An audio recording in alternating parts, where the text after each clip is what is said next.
Our culture has created this belief that we need to be achieving all the time in order to be happy. This idea that once you achieve one thing, you're never gonna have problems or compare, like that's not real life. Look what internship she got. Look what trip he went on. This constant scrolling of people who look like they're doing so well. We all are like comparing our life to someone else's, and then that person is comparing theirs to someone else's. The crux of being human is like we all suffer. You sit back and say to yourself, well, what am I doing? I just gaslit myself of like, oh my God, are you not cut out for this? If you don't puke, faint, or die, keep going. Try to break the comparison pattern and have the abundance mindset attached to no achievement. So you work so hard to get to cloud 9, and then you have to like stay afloat on cloud 9.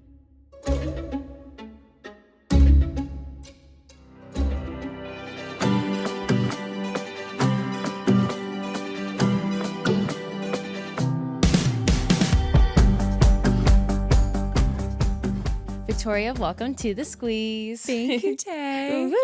This is very exciting. We've been trying to get this going I know. quite some time. And this is like the perfect day. I'm feeling like I want to yap. I love that. I'm here to yap with you. Okay, we start every episode off with a game called Citrus Got Real, this little jar. I literally heard the sound effect in my head as I said that's like, dee-dee. That's not a good recreate of the sound. But feel free to pull a piece of paper out of there. Okay. And you can read us the question. Ooh, fun. This is my drum roll. Okay. If you could suddenly have a random talent, what would it be? Oh, frick. What would yours be? I love singing, and I'm average. If I was in the back of a bar, you wouldn't be like, "Hey, who gave that girl the mic?" But you also wouldn't be like, "That's undiscovered talent." Yeah. So I would say I'd want to be like, unreal. Like I'd love to have like an insane singing voice. That was my first reaction too, was to be able to sing, because like that would be insane. And also I just went and saw, well, you just saw Tate McRae too. I'm just like obsessed with her. I know. She's mesmerizing. Yeah. That my second one would be to dance like that. Yeah. Oh yeah. Yeah. So if I could like just sing and be like a cute little pop star, that would be really fun. God, being a pop star, that was always the dream. Always the dream. I literally was so delulu. I would be like I remember going to see my favorite artists, obviously Taylor Swift is one of them. And I would be like, one day, like, I want to be up there doing that. Oh my gosh. Yeah. I'm like almost 30, like, what was I thinking? I you could still do it. I have that same thing. I feel like I could like, even like still today, if someone was like, do you want to do this? I'd be like, yeah, sure. Like I could do it. Right. But I'm just a really big dreamer, and that's probably not. I'm mesmerized by people who have like the dancing, singing, acting triple threat. Yeah. No, I danced growing up. Obviously, I'm not to the degree of these backup dancers and to Tate McRae, but I'm like, if I could just sing, then I could like get by. You need to try the DCC Thunderstruck dance. Oh, I have. How was it? I have. It was good. I haven't You're like, posted it low-key slayed. I can't kick though. I'm not flexible anymore, so I can't do like the kicks. But my girlfriend was over and she was like, Tay, you need to learn this dance. I need you to learn it. And I was like, okay, do you want me to teach it to you? She's like, no, I just want to watch you do it. So I literally was her puppet for an hour and I learned it. And like my knees are still a little sore because she made me do it. Like, I need you to post the footage. So many times. The people want the footage. I know. I need to do it. She was like, can you do it again? She's like, it needs to be more full out this time. I'm like, girl, I can't dance. She's like coaching you full out, higher kicks. Yeah, literally. Oh my gosh, that's so fun. Okay, wait, I was going to ask earlier, where are you from? I'm from Northern California. Okay. I was actually born in Chicago. Oh. Fun fact. But I was raised pretty much since I was like 3 years old till 18 in Northern California. Okay. Where in? Right by Stanford. Okay. So like near Menlo Park. Okay. Palo Alto. I've only been up there actually once. I went to a 49ers game. Well, I went to a Lions game they played the 49ers. In the city. Yeah. Fun. Yeah. Well, it wasn't that fun because we lost. And it was the NFC Championship game. So it was a little tough. Do you follow football at all? You know, now that my husband is a full-time football broadcaster, I feel like, oh my gosh, cool. I know, it's so exciting. That's recent for him. He just made a big career switch. So this season, he'll be the lead analyst on the CW network. Oh my gosh. So I will be watching every ACC football game. Okay. So I think if you ask me after this coming season, I think I'm going to know a lot. Yeah. Like I'm gonna be able to talk shit about like players. Yeah. Is the goal. Yeah. No, I always like I loved sports. I'm an only child and my dad like raised me like a son. Like I played every sport. I know all the sports. And Taylor's obsessed with football. He likes college, but like NFL is like where his heart is. So like Sundays he's like locked in his like little TV room with like all the games on all the screens. And he's definitely taught me some. But it's fun like learning it because then I follow the news of it, so then I like send him like the quick little messages because I wake up before him like, oh my gosh, so and so got traded to so and so. Totally, It's fun. I'm passionate about more women understanding how the rules of the game are because I totally get how confusing it is. But I've made a few like football 101 videos because I want people because. Otherwise, when your man's is watching it or your dad or your family, you feel like you're so left out. Yeah. But if you knew what was going on, I think it makes it more interesting. Yeah, no, definitely. And it's more fun and like, it's really cute because like Taylor will like, I can tell when he's like watching some like sports interview or reading like some news or stat or something, he like gets ready to tell me. I'm like, what do you want to tell me? Like I can like feel it. And he's like, okay, guess who the top 5 paid running backs are? And you like just like random like gets so excited to tell me because like I actually know some stuff. Right. It's a cute little bonding They thing. geek out. How did you and Max meet? We met in college at USC. Okay. There's a long, a short, a medium. There's so many ways to tell the story, but I would say, so yes, we met in college, actually my very first party ever. Okay. Literally freshman year. I was there early for volleyball training, so school hadn't even started. And the very first party I went to that weekend, we met from his memory. I don't remember meeting him. Oh my gosh. Not because I was like drinking or anything. We just met a lot of people. We Yeah. were like the new volleyball girls. We were being paraded around by a teammate to meet everyone. Yeah. It wasn't until like as the year went on, I like got to know him more, and I always thought he was like so funny, and I loved being around him. But I knew he like really liked me, and I was coming out of like a high school relationship, and I just wanted to be single. Yeah. Like I literally, it could have been anyone. I would not have wanted a boyfriend my freshman year of college. Yeah. So, you know, I did friend zone him. Oh my gosh, that's so funny. And then a year later, I realized I was a silly girl and he was husband material and like my favorite person. And then Oh my gosh.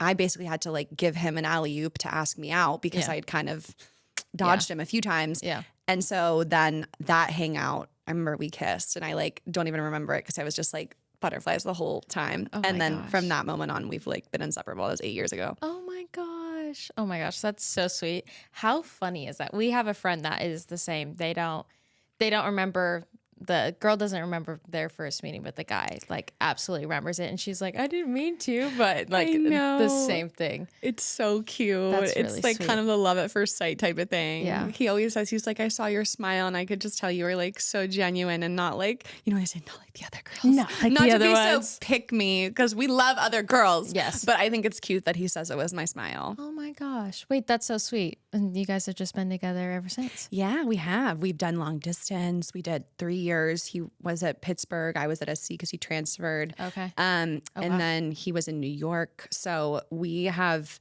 had a lot. It seems great now because we live together and we're in Santa Monica, but we did 3 years of long distance. Oh, wow. And when did you guys get married?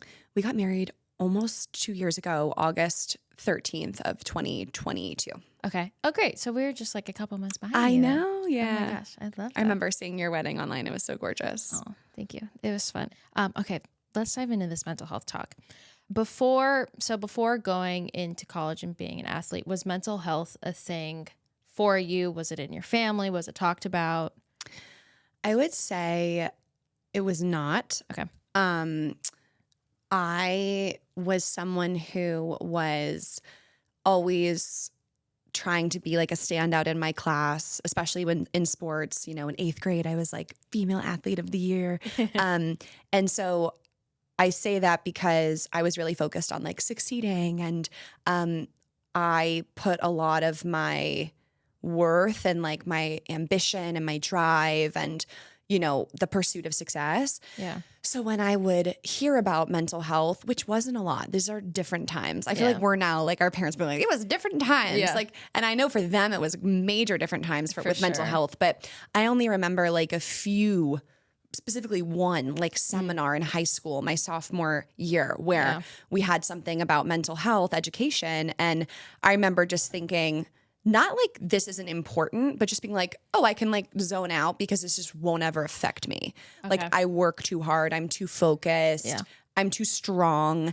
And the way this conversation is communicated is it's a weakness, or you've fallen off the track somehow. And I will not accept that like that could be me. Yeah. So going into college, no, like that was not on my radar. Yeah. And I'm very privileged that it wasn't until I was 18 years old that I really started to deal with mental health issues. Of course, I had body image and disordered eating up until 18, but I wouldn't qualify like what I went through as severe as what I experienced in college. When did that start for you?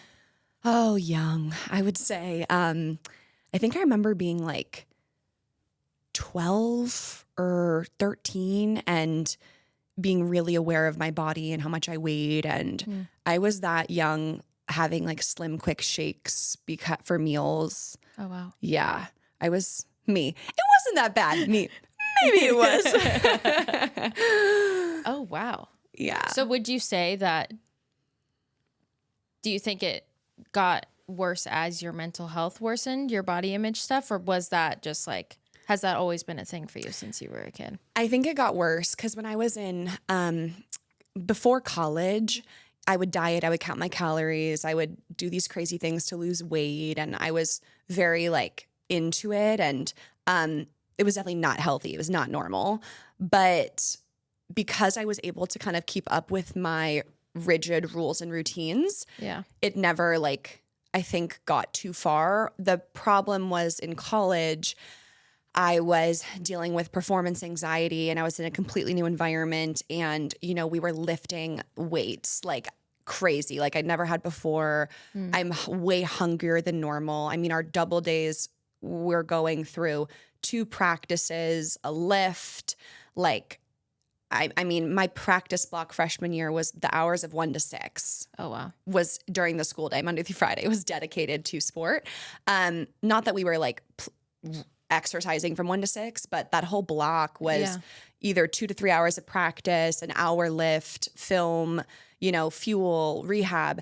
So my body was changing and it was, of course it was getting stronger, right? It was adapting to the new level I was playing at. For sure. And that was really hard for me, like not fitting into the jeans I brought, seeing the number on the scale go up, being terrified of gaining the freshman 15. Yeah. And so to combat that, I was like, okay, I'm just gonna go back to my little thing, which is I do this diet and I count my calories and I have my shake or I, you know, whatever. This is what I'm gonna do. I'm gonna get really rigid. But it no longer worked because I was so anxious and then so hungry, and the output I was demanding from my body was so much greater that that's what led me into a binge eating cycle. So then it was like the binge eating, the restriction, the binge eating, the restriction, you know, and that started my binge eating disorder. Oh, wow. Okay, I have a lot of thoughts off of that. There are so many vitamin brands out here on the market these days, and quite a few of them could be a little bit shady with their ingredients. It's so hard to find a company that you can actually trust that the ingredients that are in the vitamins that you're going to be taking are actually good and sourced well and truly just good for your body. But look no further because I have done the research and I have found Ritual's Essential for Women 18 and Older multivitamin that has high quality traceable key ingredients in clean bioavailable forms. I love Ritual. They are a part of my routine. They have 9 key ingredients and 2 delayed release capsules per day that optimize your body's absorption. And they're gentle on the stomach. They have like this minty essence to it, which is nice for me because I hate taking pills. And it really just kind of like keeps your mind off of it. I'm not like, oh, I'm taking a pill right now. I'm able to just separate it and stay on top of my vitamins because these things are important, ladies. We need to make sure we are taking our vitamins. So say it with me, no more shady business. Ritual's Essential for Women 18 and Older is a multivitamin you can actually trust. Get 25% off your first month at ritual.com/thesqueeze. Start Ritual or add Essential for Women 18 and Older to your subscription today. That's ritual.com/thesqueeze for 25% off. You guys get going on those little vites. I feel like as women and even men, but women specifically, because there is a large pressure on us to have nice shoes. And not only shoes that, are cute, but also finding a shoe that is comfortable, I feel like is one of the hardest things as females will have to do. But luckily, I recently found this company called Vionic, and I have been absolutely loving my sneakers from them. I specifically have the Walk Max sneaker in white. They're so cute. But they also make sandals, loafers, casual sneakers, wedges, slippers. They make so many shoes and they're all super cute and they're also comfortable. They're perfect for all day wear, staying active, everyday go to, just shoe that you can slip on and you're going to look cute and you're going to be comfortable. You can shop these shoes on their website. Their online shopping experience is wonderful. The website is so easy to shop. I feel like there's a lot of websites these days that just make things so complicated, but you select the style of shoe you want, you scroll through, you click the size, the color, and you're ready to go. So go to their website. It's www.vionicshoes.com, and you can use code SQUEEZE at checkout for 15% off your entire order.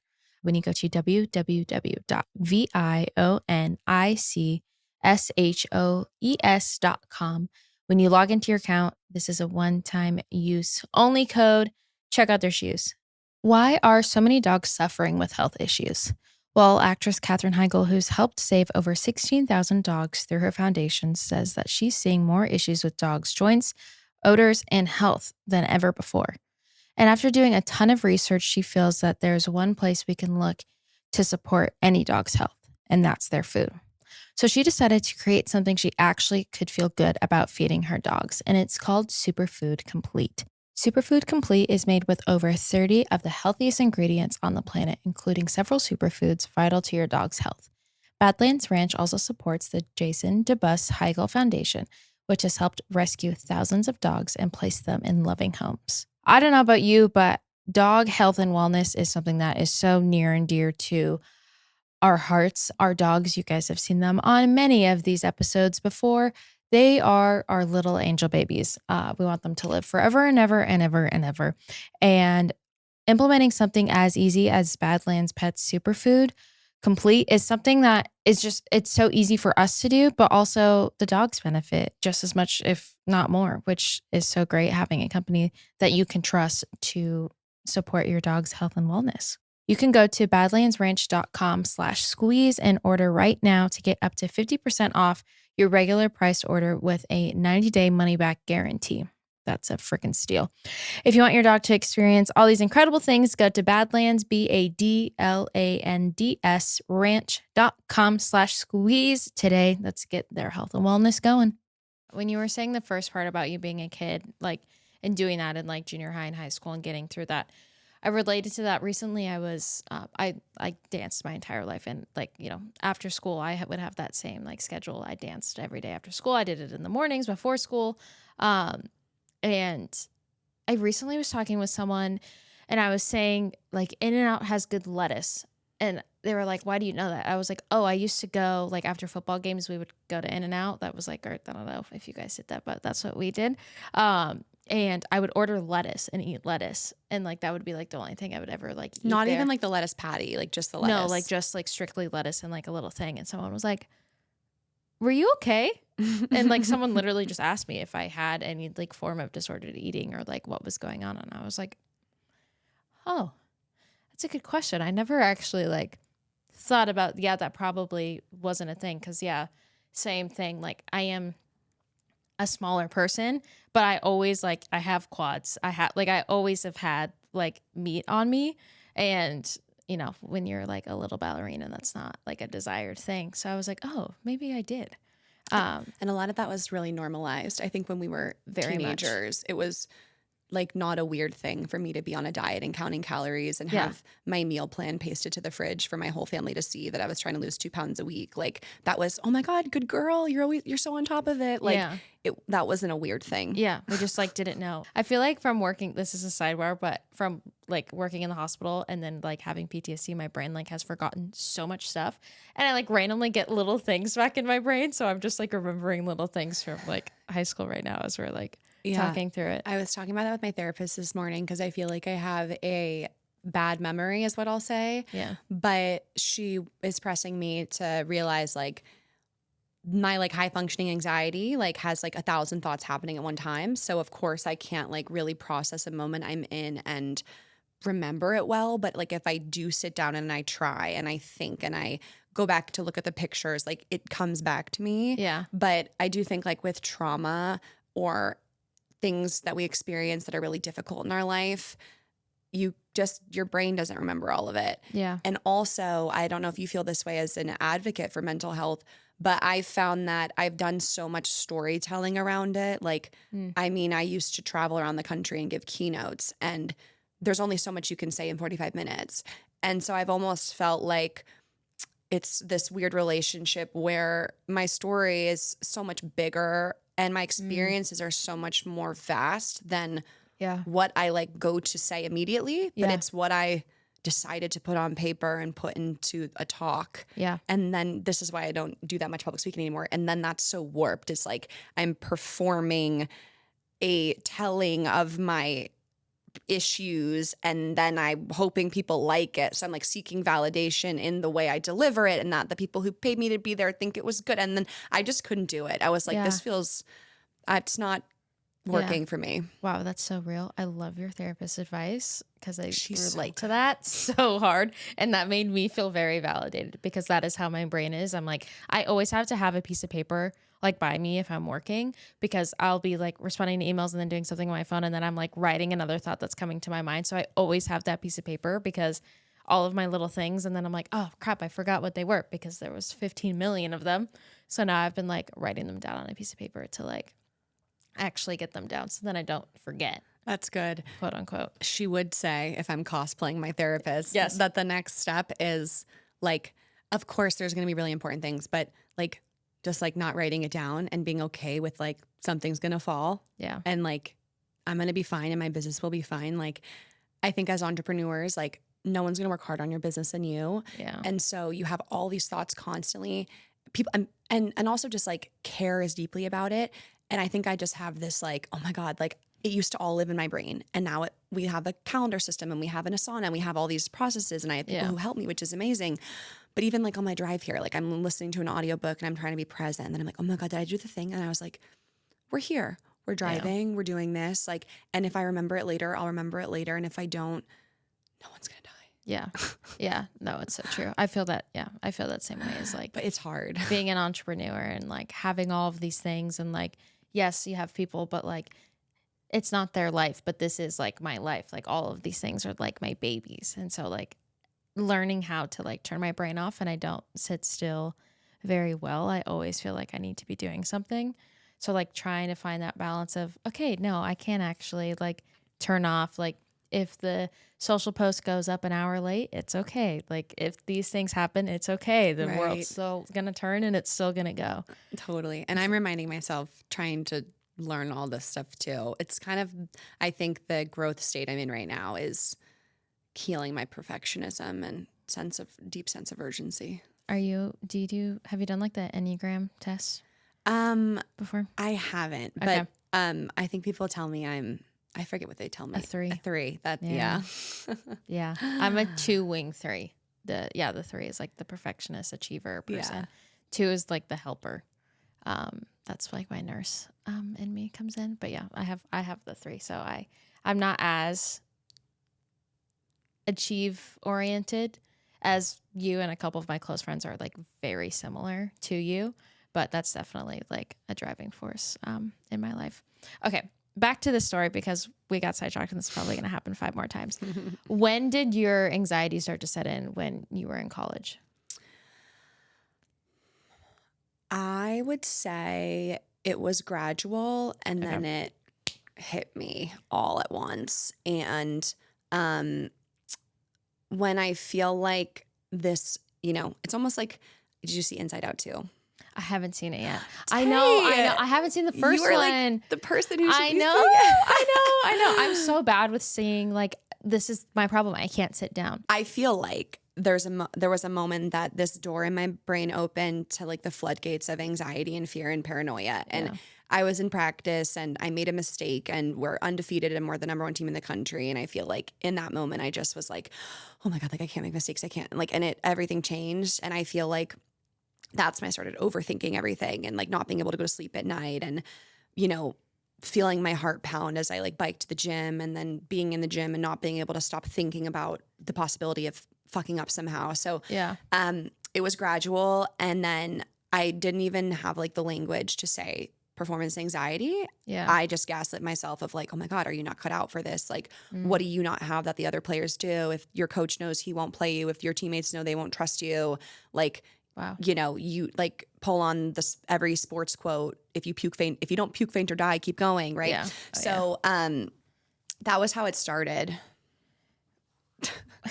I'm trying to cut myself off because I just keep going. No, keep going. I'm here for it. I was locked in. You're like, is this girl okay? I'm like, my body language is fully to you. Like, I'm just like, no, I love vomiting. it. I just had to uncross my legs because my foot fell asleep. No, I'm literally, I'm locked. I'm here. Okay. Keep going. Tell me more. So yeah, that's how it started. And then I towards the end of that year, like went to my first therapy appointment because I realized like I was just so unable to handle this by myself. And that freaked me out. I did not like my first therapy session. It was just the processing of being at a therapy session for someone like me who always viewed that as you're crazy. Yeah. And that's what I used to see in movies and stuff and hear about was really tough. Then I came back my sophomore year. And of course, because I had done nothing to properly cope or work on anything, I was now in a deep and ugly depression. Yeah. And then I started going to therapy consistently. Okay. And then that is where I learned how amazing it is and how I was thinking about mental health in the completely wrong way. And there was nothing wrong with me for feeling these problems. Of course, I was in like a really high pressure, intense environment for a young kid and didn't have the tools and wasn't prepared. And it's totally fine to seek them the same way you go to a tutor for school or you go to spend more time in the gym for fitness. Like I'm going to talk to someone about my emotions and how to regulate them and how to deal with stressful situations because no one's born with a brain that can handle like tough moments just like that. Yeah. So, as I started to get better and seek the help and I felt empowered again and I started looking at it differently. And I was also just like in disbelief at like how I hadn't understood mental health and specifically the mental health crisis facing student athletes. Yeah. So that's what then like really lit a fire under me to share my story and advocate for these issues because I felt like no one should feel as like blindsided and alone as I did when this happened to me. So that's how my journey of advocacy started. Yeah.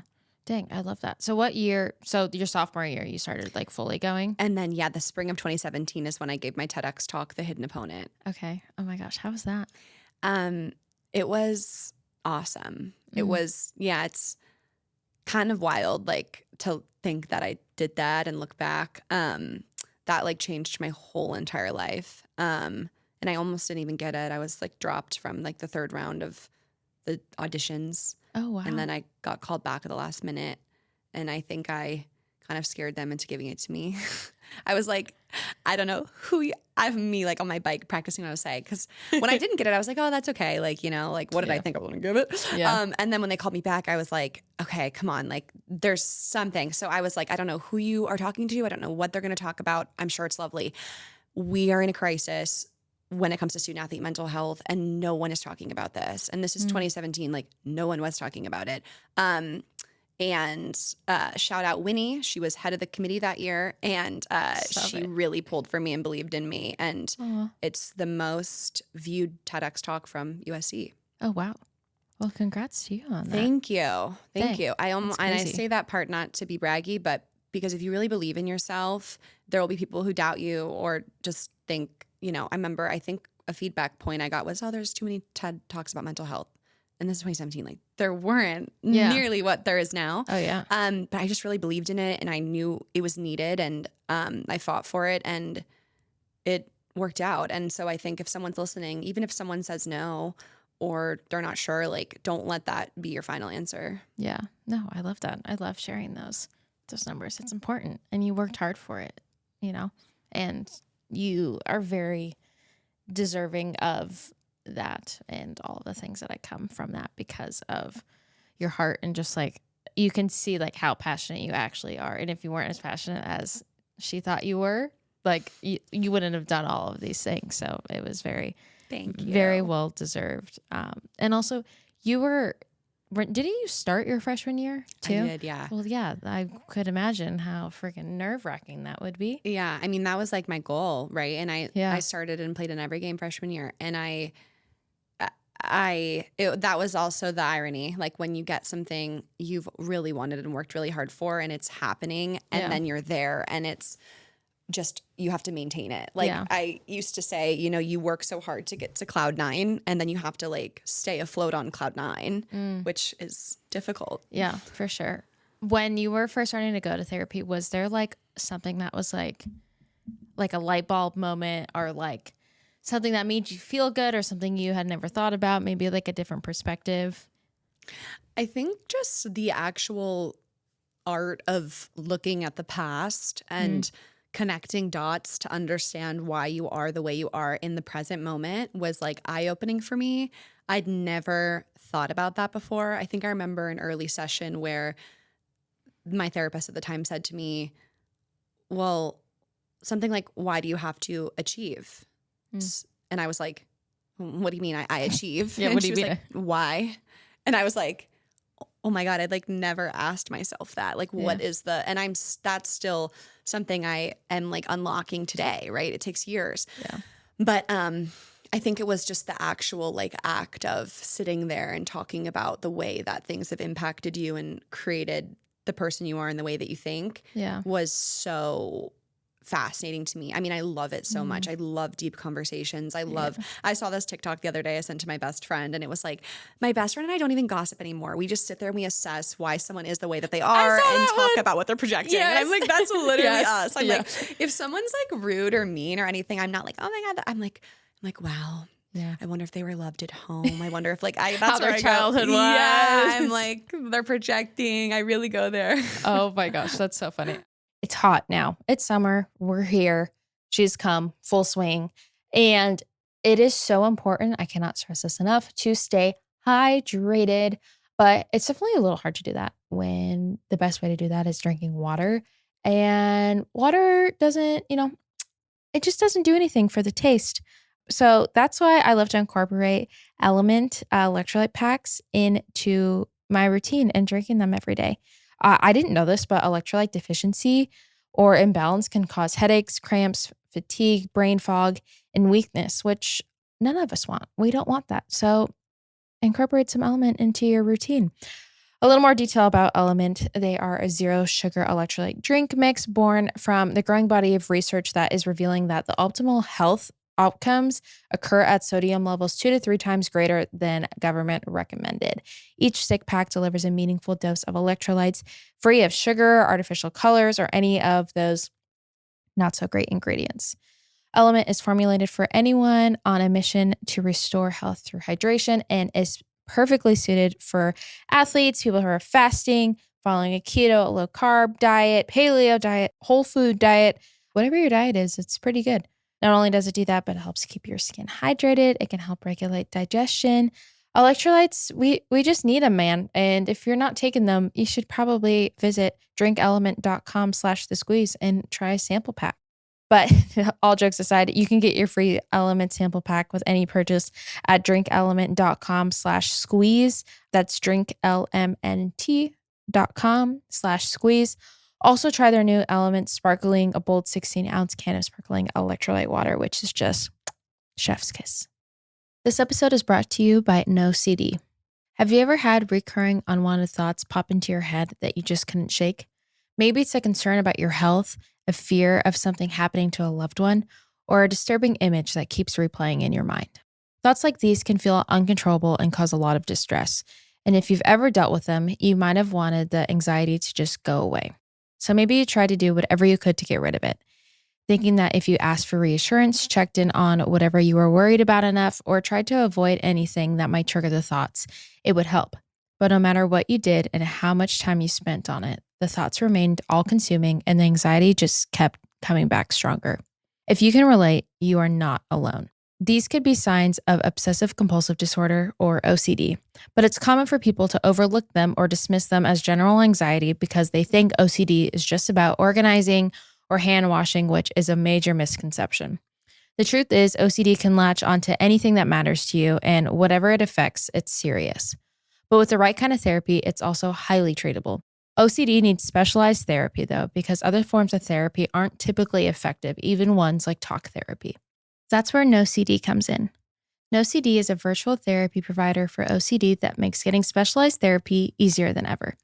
They have licensed therapists trained in exposure and response prevention, or ERP therapy, the most proven OCD treatment, who can help you take the power away from OCD in a live face-to-face video therapy session. NoCD accepts many major insurance plans and offers always-on support between sessions. To learn more about therapy with NoCD, go to nocd.com and schedule a free 15-minute call with their team. That's nocd.com to learn more and book a free 15-minute call. Okay, so let's jump into like social media and whatnot, because I'm sure body image and your achiever mentality, becoming a content creator and having these businesses, I'm sure that did that like come back, not to haunt you, but has that been something that you've like continued to kind of struggle with? Yes, not as deeply. Yeah. But I think I noticed, a few years ago, oh, now I'm having a goal of being the best advocate for mental health and have the most relatable content and have a really successful ability to do this work, right? Like, I think, of course, like it's there, wanting all the different aspects of my business and what I work on to be really successful. Yeah. Even though they're for this amazing purpose, I felt that come back through me of like, okay, we're no longer posting photoshopped photos and acting fake. So can we be so real? Like, can we make sure so yes, like the pendulum swings back, but I would say, I'm definitely like at a really great spot when it comes to awareness. Like I used to just like every day, like post something and then just go check my DMs just to see like what are the reactions. And fortunately, I love my community, and like sometimes I'm like, should I go private? And like I don't have a desire to be like, I don't want to be that famous or well known ever. I like not being known currently, except for my corner of the internet. So I feel like I've within that tried to be like, okay, like we can just like create and we can post and hope to create impact and not actually check to see like what it is. Yeah. Because that's crazy to me. Sometimes I'll be laying in bed at night and then I'm like, oh, let me just click my DMs to see like what people said today. And then I'm like, it's 11:30 and you want to open up chats from people you've never met or spoken to and see what they're writing. Yeah. And I'm like, why would I do that? Yeah.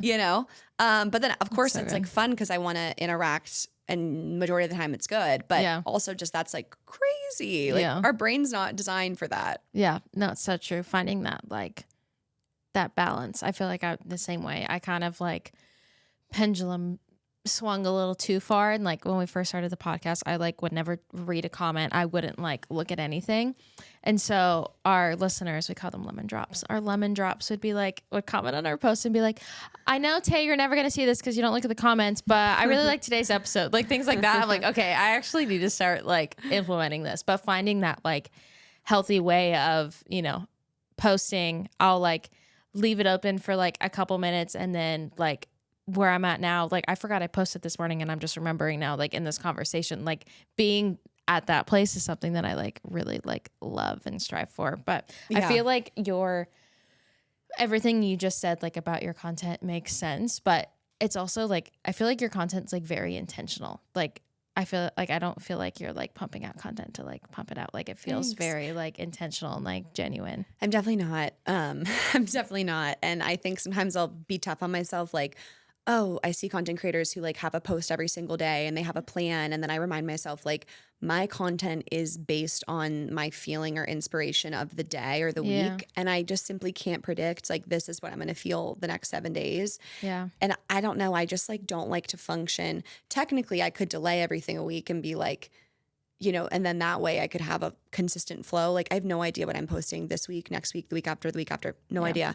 It will come out because like I do. Yeah. But I appreciate that because it's also, that's how it works. Yeah. It's a blessing and tough at times. Yeah. It's hard not to get in that cycle of like seeing people post. I'm like, oh, I need to post more and like do stuff. I'm like, no, actually, I don't need to. I don't need to. Like at one point in time, I was with a management and they were like telling me like I had to be posting like, you know, I had to be posting every day. I had to do like at least 3 stories a day. I had to be posting it. This is when I did like a YouTube channel. I had to do like YouTube and like I had to do all these things. And they were like telling me all of this stuff. And this was when I had just left the hospital and I was like, okay, for work, I'm going to start doing like social media stuff until I figure out like what I want to do. And they were like, oh, well, you're not getting like brand deals because of you're not doing enough work. You're not doing this. You're not doing that. And I realized that just like wasn't true. Like it wasn't what I was doing. It actually was what they were doing. And I ended up leaving them and going to a different company and doing the same, if not less work. And they were able to get me a bunch of really great partnerships.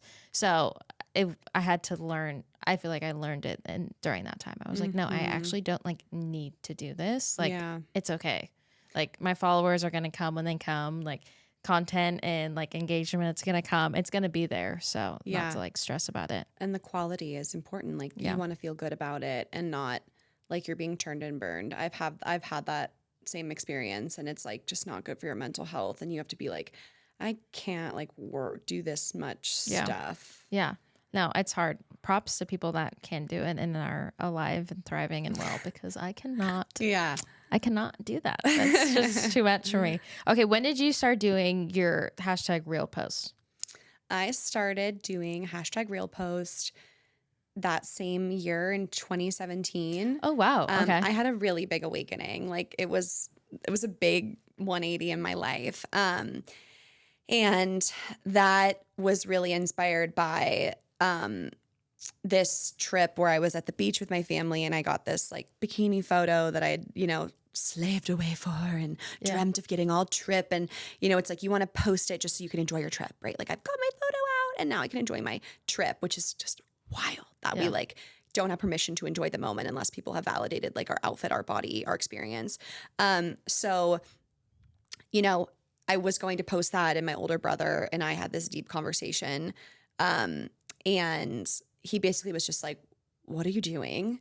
And it was the first time I had to really sit and think, like, I'm looking at the photo, like I'm gearing up to post. My mom had just, you know, done this whole thing for me and I took her away from her relaxation and I was under not even looking at, forget the ocean. I'm under a towel looking with the good lighting, like what are the pictures, you know? Yeah. And I just sat there kind of thinking of the absurdity of the whole experience. And I was like, wow, like I'm really, like everything I just said, it was coming to me. Yeah. And I posted it because that was my habit at the time. But then when I saw likes and comments, it like felt weird to me. It didn't hit me the same. It wasn't the same dopamine hit. It was like, wait, this feels icky and sticky.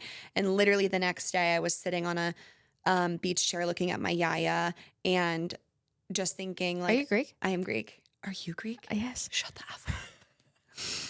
Are you really? Yeah. My mom's side is Greek. I say I'm Greek. My dad doesn't have any form of nationality. I knew I felt something too. I love that for us. Oh, are you 50? Yeah. Me too. Oh my gosh. It's my mom. Yes, my mom. Oh my gosh. I love this for us. So I keep going. I literally was like, wait, what? Oh my God. Yeah, my yaya. And she, so I just was thinking about how precious she was. And I was like, she's nowhere to be found on my feed because it's just all Facetune photos of me on a beach or this fake, happy, perfect life. And so I posted a no filter photo of her and just used the #RealPost. And that was kind of the start of me kind of reclaiming back my social media and being like, I see a tree and I like it, post. I see a quote and it moves me, post. Like, I don't care about the likes. I don't care about the comments. And my feed just changed. And it was funny. Like, people were interested in that. And after the TEDx talk came out, there were more people coming to my page, and it was just kind of the start of like a new version of me. Yeah.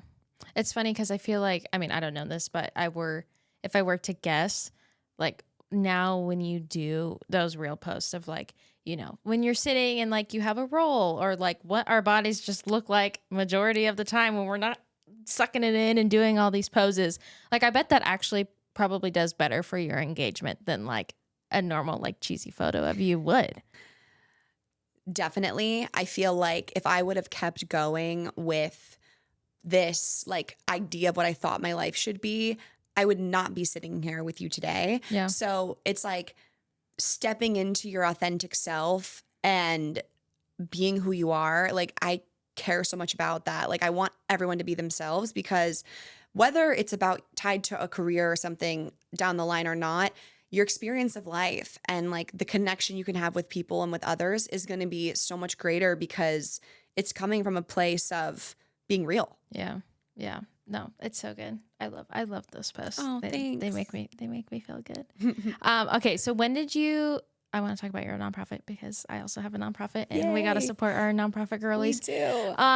Tell us more about your nonprofit. When did you start it? Obviously I know a little bit about the background, but you can tell our Yes. listeners about it. So my nonprofit is called The Hidden Opponent, and I started it right before the pandemic, and it was named after my TEDx talk, and it was really inspired by going to so many universities and campuses and meeting student athletes who also had a mental health story and would say to me, I love what you're doing and I want to be a part of it, or I want to share my story, or I see you and this and how can I help, and we make this bigger. And so The Hidden Opponent was this way to kind of cast a wide net and create like a team of all these people who cared deeply about the same cause. Yeah. So, you know, as far as a nonprofit, I had no experience in it. I had no plan.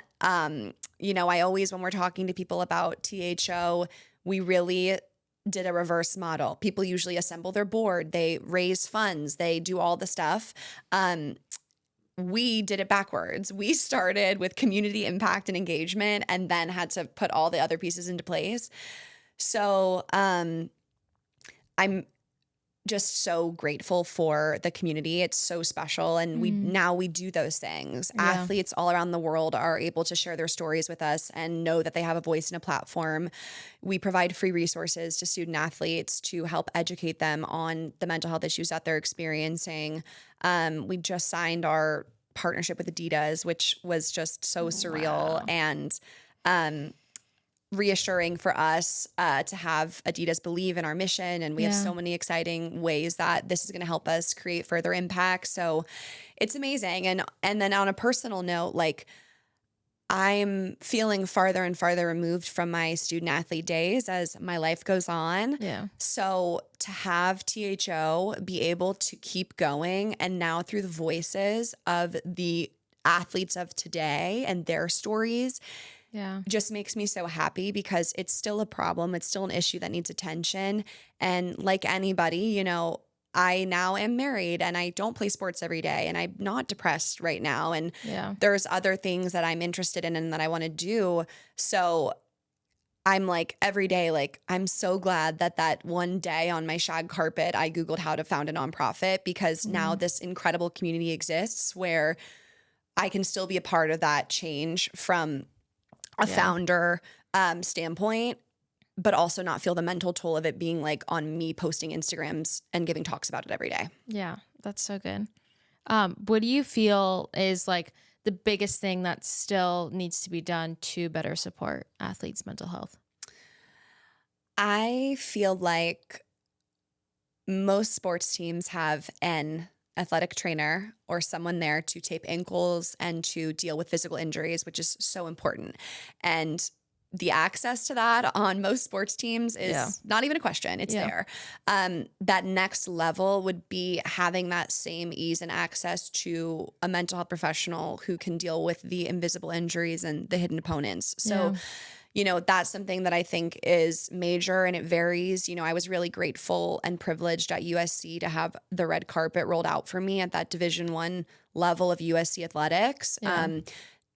that's not the case for the majority of athletes at the majority of schools. For sure. So I think those resources are what's one of the most pressing issues. Yeah.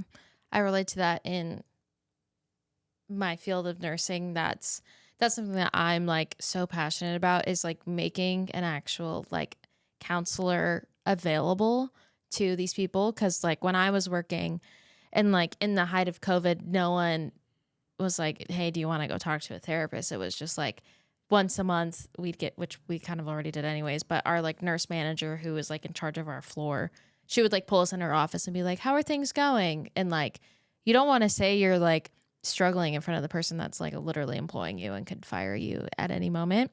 So like having that accessibility to someone that you can talk to safely is so important. And it's crazy how that just like from a college athlete to like in a hospital, like how that just translates. And I think you can relate a lot to just the unique stigma for your group because you are supposed to be the caretaker. Yeah. You know, but who takes care of the caretaker? Yeah. No, it's so true. I feel like you've been living life in like the best way over the past year or so. I honestly feel like I've been following you and I didn't realize I wasn't following you until I actually followed you, because you've just been like popping up on my TikTok for forever. But I feel like you've gotten to do some pretty cool things over the past like year or so. Is there something that like stands out to you as like a pinch me moment? I would agree. I feel so much gratitude the way that this year started. And for anyone who doesn't like know me at all, I don't expect anyone to. You know, I've had some really cool opportunities this year. And I feel like, gosh, what like stands out to me, I mean, we were able to do this crazy campaign with Priceline where my husband and I got to go to see Taylor Swift in Tokyo and then fly to the Super Bowl and attend that in Vegas. It was like this challenge to see if we could make the route the same way Taylor Swift was. Oh my gosh. I mean, that like right there could be my entire year, like how insane that opportunity was. So, I mean, that definitely sticks out to me as like, my kids will be like, what? Like you did Tokyo and the Super Bowl in 3 days. Yeah, I would say that, you know, and then also like on a real note, something I've been thinking about and I want to make a post about is like, I could see people looking at my page and thinking, oh my gosh, like she did that. And then she went to the Golden Globes and she's been on Kelly Clarkson. Like they're looking at all these things like, oh my God, that's so cool or whatever they're thinking. And then I'm sitting here on my same social media at night looking at so-and-so who's on a yacht in this ocean and so-and-so who threw this influencer party with all these people that I feel like would never like me or we're not friends for some like. And I sat there and I put my phone down and I was like, this is crazy. I'm like, we all are like comparing our life to someone else's. And then that person is comparing theirs to someone else's. And like, it's just this really sickening cycle of assuming that like there's always more to be obtained. Yeah. And I've been trying to have the abundance mindset of like, I have everything that I need. And not even in material things or trips or not even like making myself feel good. Like, well, these are all the things that I did and this should make me feel happy. Yeah. Like I was grateful to have the recognition of Forbes 30 Under 30. Yeah. Of course, been a major goal for mine since the first time I ever opened that magazine. And I saved it in my drawer all throughout high school. And I still cry. And I still think I need to be better in business. And I still think I have many things I want to accomplish. Like this idea that once you achieve one thing, you're never going to have problems or you're never going to struggle or compare. Like that's not real life because we're human. And the crux of being human is like we all suffer. Yeah. So, you know, I'm currently working on how can I try to break the comparison pattern and have the abundance mindset attached to no achievements and no accomplishments and no external validation. So good. But just like closing your eyes and breathing and feeling the wind or looking at a tree and like feeling the underlying current of being. Yeah. That sounds really deep, but I do a lot of reading of Eckhart Tolle and he talks about that and it sounds really existential, but in the moments you tap into it, you're like, oh shit, this is real. Yeah. Oh my gosh. I love that. Dang, that was such a nice answer. I love that. Thanks. That was so sweet. Okay, let's do our last little segment. It's called Lemon 7. 7 questions. You can rapid fire them. You can go into an explanation. Whatever you're feeling, you just run with your bad self. Okay. Number 1 is, what movie or song title best describes your mental health today? I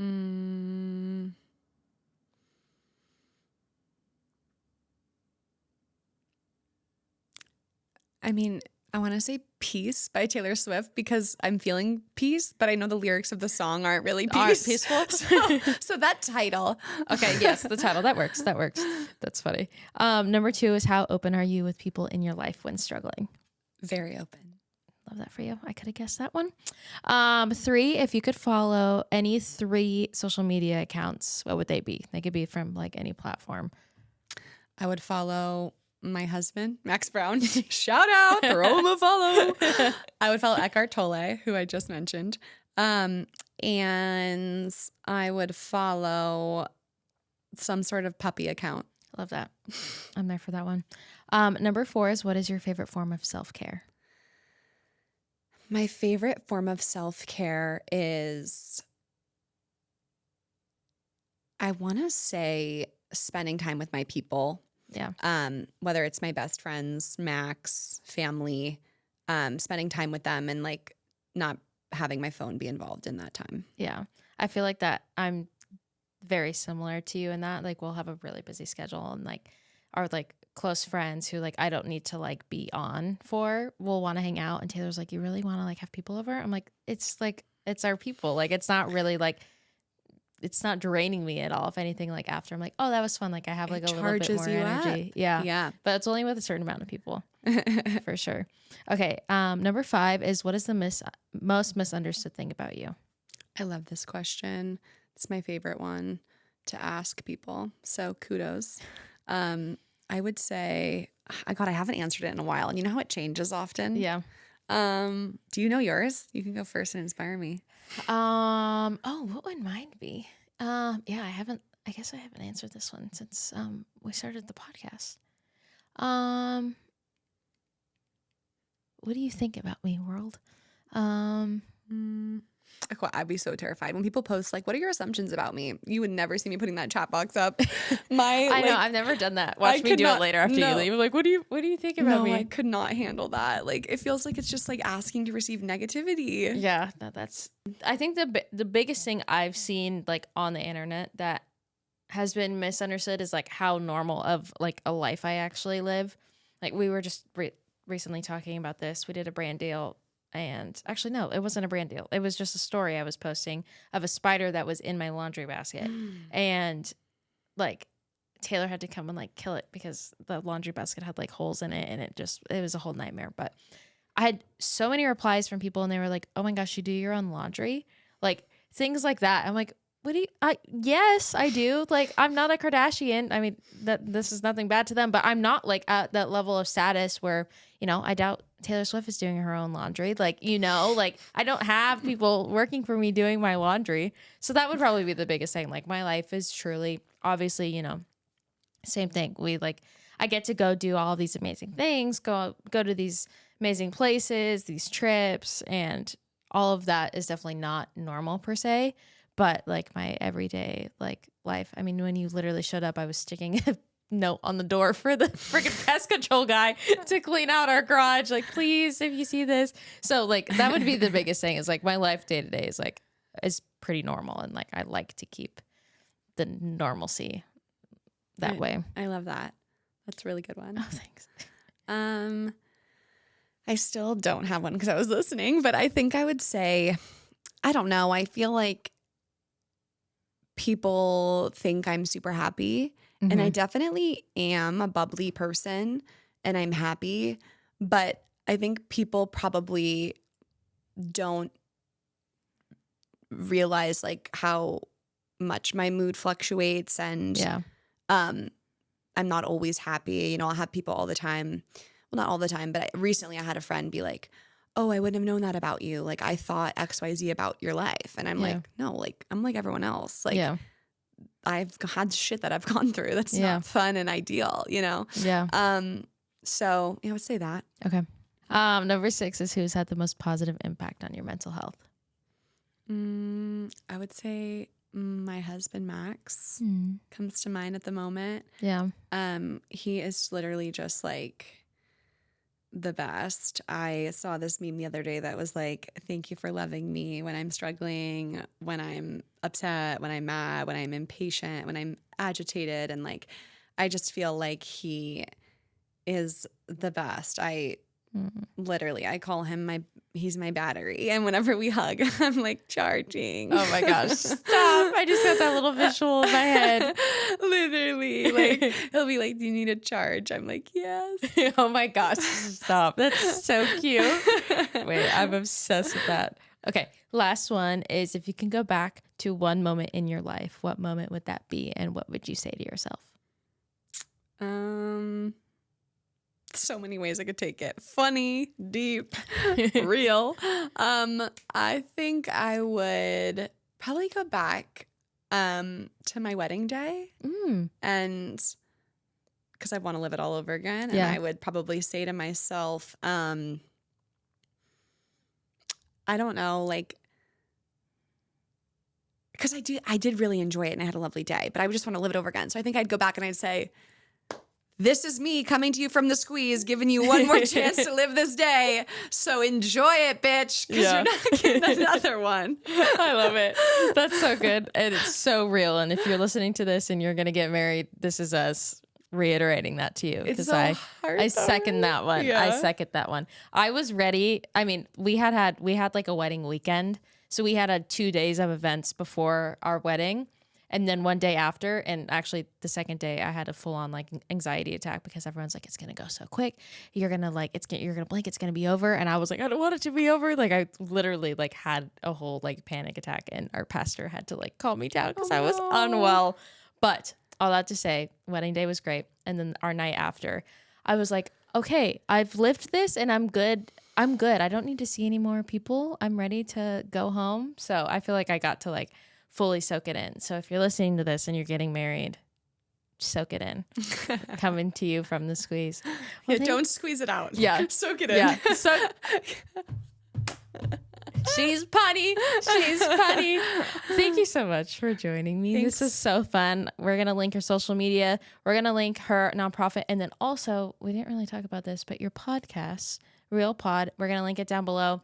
You may see a familiar face on there at some point. I'm not going to say who it is, and I'm not going to point at who it is, but there may be someone on there. So go follow her there. And thanks for coming. Thanks for having me.